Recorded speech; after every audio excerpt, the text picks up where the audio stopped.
सोचिए पानी की एक छोटी सी जगह और ताकत इतनी कि पूरी दुनिया की इकोनॉमी उसके इशारों पर नाचे।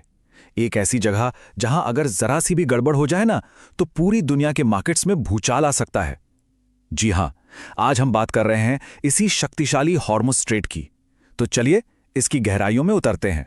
और इसे जानते हैं क्या कहते हैं? दुनिया की तेल की नस।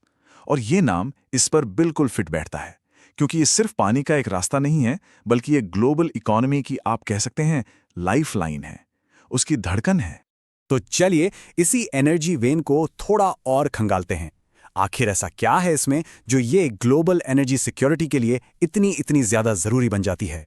लेकिन सबसे पहला और सबसे बेसिक सवाल, आखिर ये है कहाँ? मैप पर ये अहम जगह आती कहाँ है?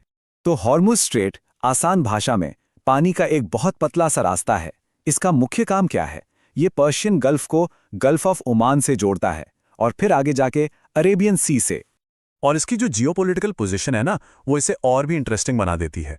ये सिर्फ दो बड़े समुद्रों को जोड़ता ही नहीं है, बल्कि एक तरह से बॉर्डर भी बनाता है। इसके नॉर्थ में है ईरान और साउथ में ओमान और यूएई जैसे देश। अब आते हैं नंबर्स पर, वो आंकड़े जो इस जगह को इतना जरूरी बनाते हैं। सवाल यह है कि कितना तेल, कितनी गैस यहां से गुजरती है। तो बड़ा सवाल ये है कि हर दिन एवरी सिंगल डे यहां से आखिर कितना तेल निकलता है। इसका अंदाजा लगाना भी थोड़ा मुश्किल है।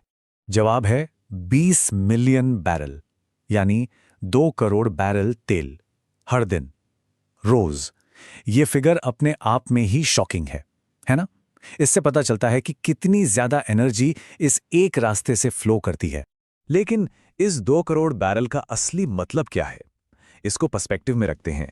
इसका मतलब ये है कि पूरी दुनिया में जितना भी तेल एक दिन में इस्तेमाल होता है, उसका लगभग 21% यानी 5वां हिस्सा सिर्फ और सिर्फ इस एक पतले से रास्ते से होकर जाता है। और बात सिर्फ तेल तक ही सीमित नहीं है। यहां से लिक्विफाइड नेचुरल गैस यानी एलएनजी भी बहुत बड़ी मात्रा में गुजरती है। ये भी एक मेजर एनर्जी सोर्स है। बेसिकली नेचुरल गैस को ठंडा करके लिक्विड बना देते हैं ताकि उसे बड़े बड़े जहाजों में आसानी से ट्रांसपोर्ट किया जा सके।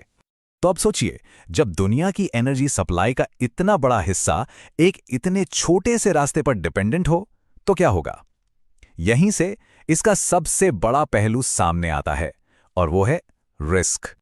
इसकी स्ट्रैटेजिक इंपॉर्टेंस के कई कारण हैं। पहला, ये पर्शियन गल्फ से समंदर में निकलने का इकलौता रास्ता है। दूसरा, ईरान, सऊदी अरब, इराक, कतर जैसे बड़े तेल प्रोड्यूसर्स के लिए ये मेन हाईवे है।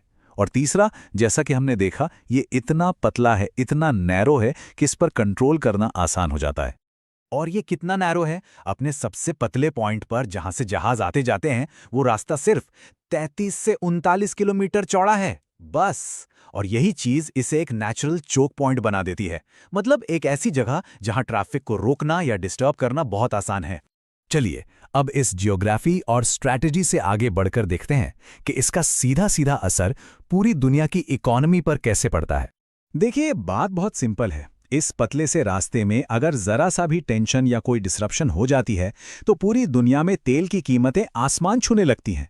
यहां की स्टेबिलिटी का सीधा कनेक्शन ग्लोबल एनर्जी प्राइसेस से है। और इसका असर एक के बाद एक होता है, एक चेन रिएक्शन जिसे रिपल इफेक्ट कहते हैं। स्टेप 1, हॉर्मुज़ में कोई गड़बड़ हुई। स्टेप 2, पूरी दुनिया में ऑयल और गैस की सप्लाई कम हो गई। स्टेप 3, इस कमी की वजह से ग्लोबल प्राइसेस बढ़ गए। और स्टेप 4, आखिर में इस सबसे पूरी दुनिया में एक इकोनॉमिक इंस्टेबिलिटी, एक अस्थिरता का माहौल बन जाता है। तो आखिर में एक सवाल सोचने के लिए, क्या होगा अगर दुनिया की ये सबसे जरूरी नस किसी दिन बंद हो जाए? इसके परिणाम, इसके नतीजे कितने गंभीर हो सकते हैं?